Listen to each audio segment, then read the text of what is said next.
What a night this was for the San Francisco 49ers, and honestly, this felt like so much more than just another win on the schedule.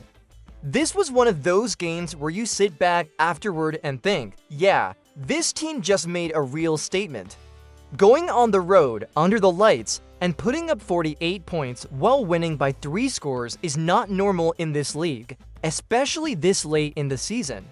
5 straight wins now, momentum fully on their side, and suddenly the Niners are no longer chasing in the NFC playoff picture. They've officially moved ahead of the Rams, climbed into the 5 seed, and put the rest of the conference on notice that they are peaking at exactly the right time. This game had everything you want to see if you're a 49ers fan. Fast start, explosive plays, confidence on offense, and a team that never looked overwhelmed even when the opponent had moments of life. From the opening drives, it was clear that San Francisco came with a plan and executed it at a high level. The scoreboard kept moving, the offense kept answering, and by the time the fourth quarter rolled around, it felt like the Niners were fully in control of their own destiny. Wins like this change how teams are viewed, not just by fans, but around the league.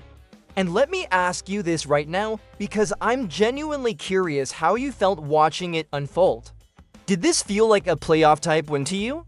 Not just a win, but one of those games where you say, this team can actually go on the road in January and beat someone. Drop a yes or no in the comments, because I think that answer says a lot about where your confidence level is with this group right now. What makes this win even bigger is the timing. Late season football is all about stacking momentum, finding your identity, and playing your best ball when it matters most. The Niners are doing exactly that. They've now put themselves in a position where every remaining game feels massive, and every win opens even more doors. If you're enjoying this run and you want to stay locked in for everything coming next, make sure you like the video and help us push toward that goal of 1,000 subscribers. We're building this community together, especially with playoff football right around the corner.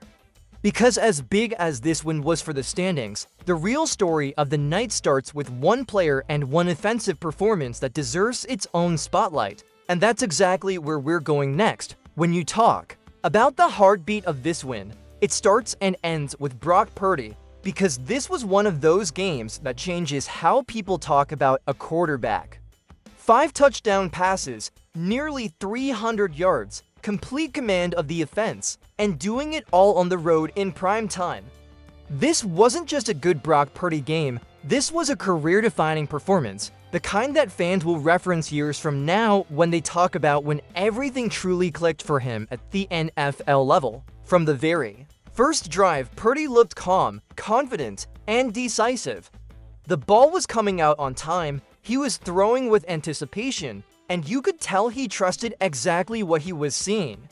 Even the interception late in the game didn't matter, because by that point, the outcome was already decided. That pick came off a tipped ball, and it didn't change the fact that he was slicing up a defense that, coming into the game, had been pretty solid at getting after the quarterback. Instead, Purdy made them look a step slow all night long. What stood out the most was how in control he looked. This wasn't backyard football.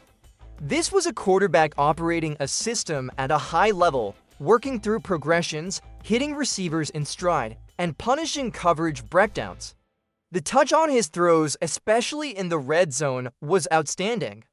The anticipation on timing routes was elite, and the confidence he played with told you everything you needed to know about the trust Kyle Shanahan has in him. Right now, Shanahan was absolutely in his bag with the play calling, but you don't call a game like that unless you fully believe your quarterback can execute it. So let me throw this one your way. Where does this game rank for you among Brock Purdy's best performances as a 49er? Is this number 1, or do you still put another game ahead of it? Drop your answer in the comments, because this is one of those performances that really sparks that debate, and this is where the conversation about Purdy starts to shift. For anyone still doubting him, games like this are the answer. He's healthy, he's mobile, the zip on the ball is there, and most importantly, he's decisive. There's no hesitation, there's no panic. He looks like a quarterback who knows exactly what he's doing and exactly where the ball needs to go. When your quarterback is playing like that, it elevates everything around him. If you believe Brock Purdy is playing the best football of his career right now, hit that like button and help support the channel. And if you want to ride this run all the way through the postseason with us, make sure you're subscribed as we push toward 1,000 subscribers. Because as impressive as Purdy was, this offensive performance went far beyond just one player, and that's what makes this team so dangerous heading into what comes next. What really makes this offense terrifying right now is that it doesn't rely on just one guy having a monster night. Brock Purdy was incredible, but this was a full-team offensive performance, and it starts with Christian McCaffrey doing exactly what superstars do. He didn't just show up, he took over the game in multiple ways. Running the ball with power and explosiveness, catching passes out of the backfield, and consistently moving the chains, McCaffrey was the engine that kept everything on schedule. When your running back can go over 100 yards on the ground and still be a major factor through the air, it puts defenses in impossible situations. The balance of this offense is what separates it from so many others around the league. The 49ers didn't have to force anything. They ran the ball effectively, they controlled the clock, and they spread the ball around to whoever the defense decided to ignore. George Kittle was a nightmare matchup all night, finding space in the middle of the field and turning short gains into chunk plays. Jawan Jennings kept showing up on key downs.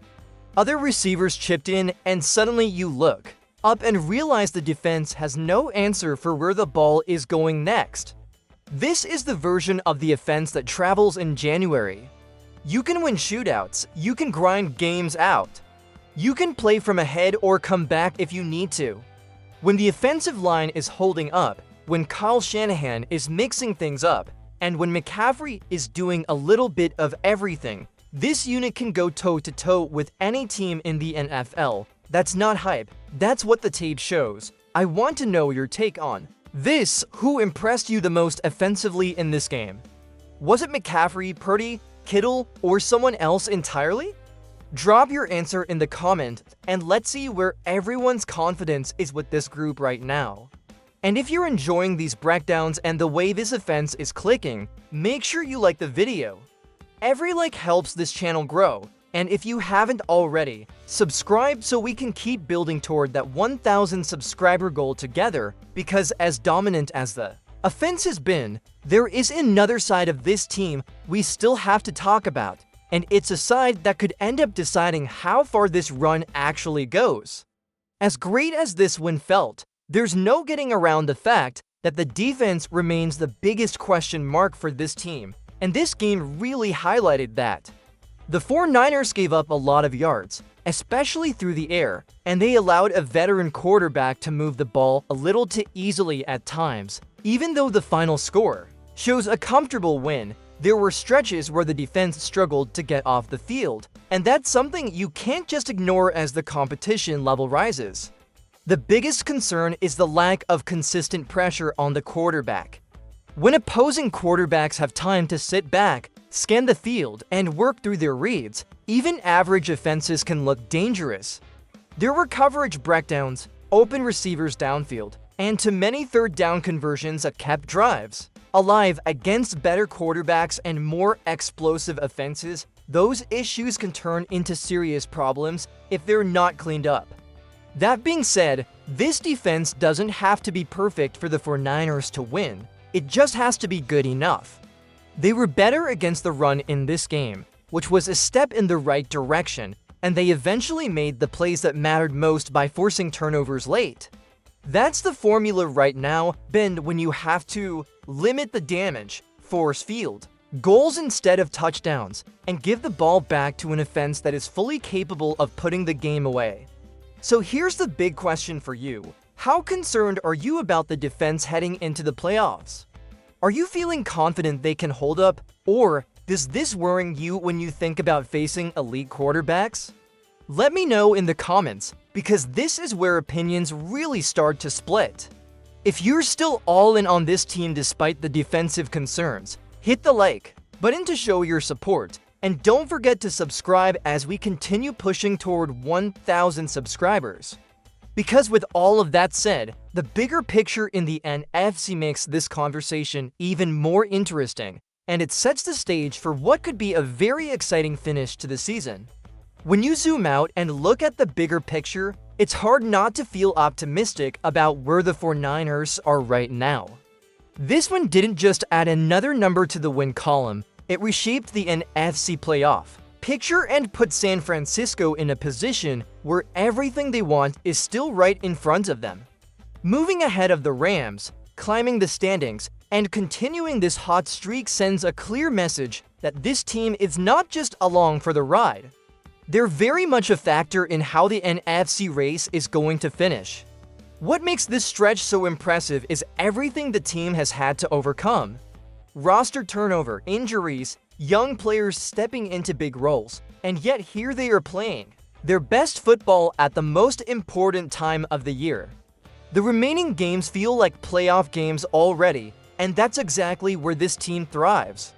There's still an opportunity to improve seeding, to make life easier come January, and to prove that this late season surge is no fluke.